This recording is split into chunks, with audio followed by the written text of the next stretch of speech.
오늘 말씀은 사사기 9장 7절부터 15절까지의 말씀입니다. 사람들이 요담에게 그 일을 알림해 요담이 그리심산 꼭대기로 가서 서서 그의 목소리를 높여 그들에게 외쳐 이르되 세겜 사람들아 내 말을 들으라. 그리하여야 하나님이 너희의 말을 들으시리라. 세겜과 밀로 족속들이 이 아비멜렉을 왕으로 세웠다는 말을 요담이 들었습니다. 요담은 아비멜렉이 70명의 기드온의 아들들을 죽일 때 혼자 살아서 도망갔던 자입니다. 69명의 아들이 죽고 요담 혼자만 살아남았죠. 그가 그리심산에 올라가서 이 세겜 사람들에게 외치는 것입니다. 너희가 내 말을 들어야 된다. 그래야 하나님이 너희 말을 들으실 것이다 하면서 이 비유를 통해서 아비멜렉이 왕의 자질이 안 되는 사람, 자격이 안 되는 사람임을 그가 말합니다. 어떤 비유를 들었냐면 나무의 비유를 들었는데 첫 번째, 이 나무들이 감람나무에게 가가지고, 감람나무는 올리브나무입니다. 우리의 왕이 되라, 왕이 돼 주십시오 했다는 것입니다. 그때 이 감람나무는 뭐라고 했는가? 9절에 보니까 내게 있는 나의 기름은 하나님과 사람을 영화롭게 하나니 내가 어찌 그것을 버리고 가서 나무들 위에 우쭐대리요 한지라. 나는 왕이 될 자격이 없다. 내게 있는 기름을 통해서 사람들과 하나님께 귀하게 쓰임받는데 어찌 이 귀한 일을 버리고 나무들 위에서 우쭐대겠느냐 이렇게 얘기한 것입니다. 그 다음에는 무화과 나무한테 갔습니다. 그 나무들이 무화과 나무한테 가서 우리들의 왕이 되게 되달라고 했다는 것입니다. 그때 무화과 나무는 뭐라고 했느냐면 나의 단 것과 나의 아름다운 열매를 내가 어찌 버리고 가서 나무들 위에 우쭐대리요.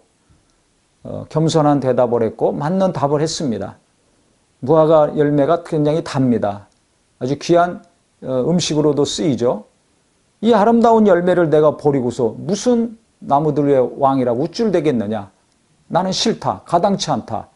했습니다.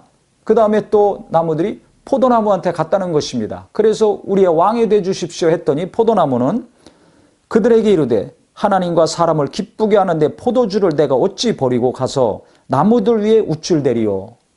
포도주가 얼마나 귀하게 쓰입니까? 그것을 내가 마다하고 버리고 나무들 위에 가서 우쭐대는 거 나는 싫다. 내게 맞지 않다. 이렇게 했다는 것입니다. 나무들 중에 가장 귀중한 나무들, 감람나무, 즉 올리브나무와 그 다음에 무화과나무, 포도나무, 아주 중요한 나무들이죠. 그 기름과 열매들이 귀하게 쓰임받습니다. 자기들의 본분을 너무나 잘 알고 있는 것입니다. 근데 이 가시나무가 갑자기 나타나가지고 뭐라고 했는가? 모든 나무가 가시나무에게 이르되 너는 와서 우리 왕이 되라 하니 가시나무가 나무들에게 이르되 만일 너희가 참으로 내게 기름을 부어 너희 위에 왕으로 삼겠거니와 와서 내 그늘에 피하라. 그리하지 아니하면 불이 가시나무에서 나와서 레바논의 백향목을 사를 것이니라 하였느니라. 내게 와서 피하라. 그늘이 돼주겠다. 가시의 나무가 무슨 그늘이 있습니까? 삐쭉삐쭉 가시만 나와 있는데. 그러니까 왕이 될 자격이 없는 이 가시나무가 왕이 되겠다는 것입니다. 너희들이 만약 나에게 기름 부어서 왕으로 삼지 않으면 내게서 불이 나와서 레바논의 백향목을 불살라버리듯이 불살리겠다는 것입니다.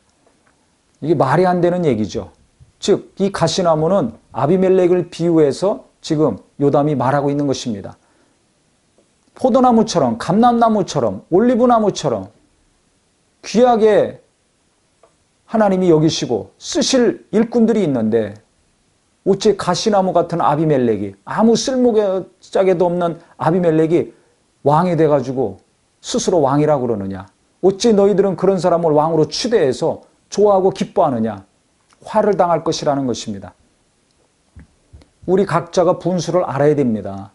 지금 아비멜렉은 자기 분수도 모르고 욕심에 이끌려서 자기 아버지가 했던 것을 보고서 그 권력욕에 이끌려서 이와 같은 잘못된 길을 걸은 것을 지적하고 있는 것입니다.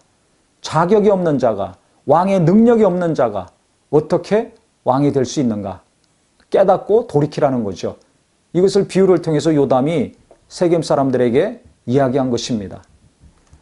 로마서 12장 3절에 보면 이런 말씀이 있습니다. 내게 주신 은혜로 말미암아 너희 각 사람에게 말하노니 마땅히 생각할 그 이상의 생각을 품지 말고 오직 하나님께서 각 사람에게 나누어 주신 믿음의 분량대로 지혜롭게 생각하라. 우리가 생각하는 거 믿음의 분량대로 지혜롭게 하라는 것입니다. 욕심에 이끌리면 믿음을 초월해서 생각하고 일하고 말하게 됩니다. 믿음의 분량대로 또 하나님이 주신 은사와 재능에 맞추어서 일하고 행해야 될 것입니다. 그래서 세상에서 사는 것도 교회에서 일하는 것도 항상 내게 주신 은사와 재능이 무엇인가를 알고 그것에 맞추어서 감사함으로 일해야 될 것이고 믿음의 분량에 맞추어서 생각하고 말하고 행해야 될 것입니다. 안 그러면 아비멜렉 같은 자가 되기 쉽습니다.